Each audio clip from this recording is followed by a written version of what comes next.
awkward to film it, but there's basically two blue straps back here when you want to put it back into couch mode.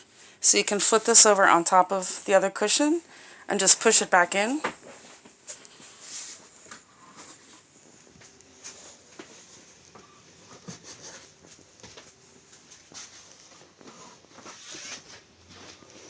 I'm going to do this while holding it. I'm sorry, I hope I'm showing it to you correctly.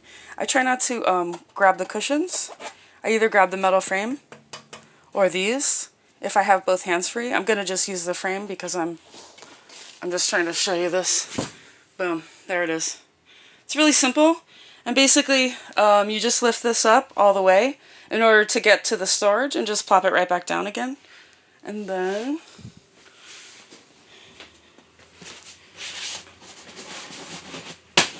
these go right here.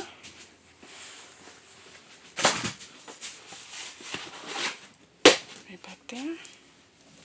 And got your really pretty throw right here. And then I'm just going to go ahead and put the cushions back. Here. Sorry for the shaky cam. I think that's it. It was a little harder than I anticipated doing everything one-handed, but I think I got it. And so there you are.